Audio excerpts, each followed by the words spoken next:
அஸ்ஸலாமு அலைக்கும் வரஹ்மத்துல்லாஹி பரகாத்துக்கும்.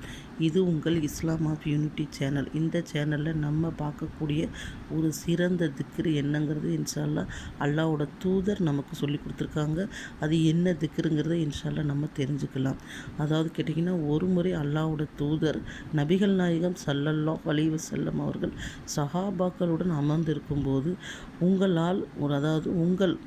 நீங்கள் செய்கிற ஒரு வார்த்தையால் உங்கள் பாவங்கள் கடல் நுரை அளவு இருந்தால் மன்னிக்கப்படும் அப்படின்னு சொல்லி சொன்னாங்க. அது என்ன அமுல் என்று சஹாபாக்கள் ஆர்வத்துடன் கேட்டார்கள். உடனே அல்லாஹ்வோட தூதர் சொன்னாங்க, இந்த வார்த்தை சொல்வதற்கு மிகவும் எளிதானது. நாளை மறுமை நாளில் அதிக தெராசில் காண முடியாததாக இருக்கிறது. மேலும் ஒரு மனிதர் கடலுக்கு எவ்வளோ நுரை இருக்கும் அந்த அளவு பாவம் செய்தால் மன்னிக்கப்படும் என்று கூறினார்கள். சஹாபாக்கள் மிகவும் ஆர்வத்துடன், யார சொல்லலாம், அது என்ன துவா என்று கேட்டார்கள். சுபஹானல்லாஹி வபிஹம்திஹி சுபஹானல்லாஹில் அலீம்.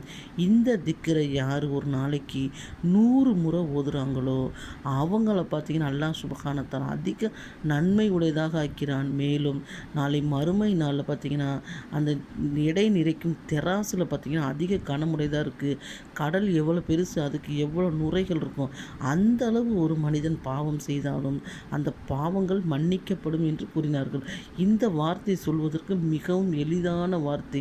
மேலும் அல்லாஹ்வோட தூதர் சொன்னாங்க, மலக்குமாரோட தஸ்பி இதுதான், சுபஹானல்லாஹி வபிஹம்திஹி சுபஹானல்லாஹில் அலீம்.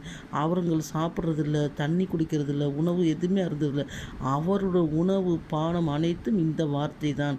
சிறந்த வார்த்தை, ரஹ்மானுக்கு மிகவும் பிடித்த வார்த்தை சுபஹானல்லாஹி வபிஹம்திஹி சுபஹானல்லாஹி அலீம்தாங்க. இந்த வார்த்தையை நம்ம அதிகமாக கூறி பாவங்களிலிருந்து அல்லாஹ் நம்மளை பாதுகாப்பானதும் அதிகமாக துவா செஞ்சுக்கிறணும். மனிதனாக பிறந்த நம்ம அனைவரும் அதிகமான பாவங்கள் செய்யக்கூடிய தன்மையுடையவங்களாக இருக்கும்.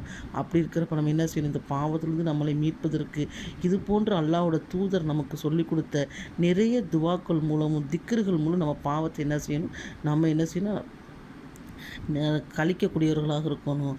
துவா, அதாவது திக்ருங்கிறது நம்ம எந்த நேரம் வேணால் செய்யலாம். வேலை செய்து கொண்டே நம்ம செய்யலாம். அதாவது பெண்கள் காய்கறியை நறுக்கி கொண்டு, துணி காய போட்டு கொண்டு, இந்த மாதிரி வீட்டு வேலைகளை செய்து கொண்டு ஓதலாம். ஆண்களுக்கு நேரம் கிடைக்கும் போது ஓதலாம். இதுக்கு தேவையில்லை. அதனால் இந்த திக்ரை நம்ம அதிகமாக ஓதி நம் பாவங்களை அல்லாஹ்விடத்தில் மன்னிப்பதற்கு நம்ம என்ன செய்வோம், துவா செய்வோம். ஆமீன் ஆமீன் யா ரப்பல் ஆலமீன். அஸ்ஸலாமு அலைக்கும் வரஹ்மத்துல்லாஹி பரகாத்துஹு.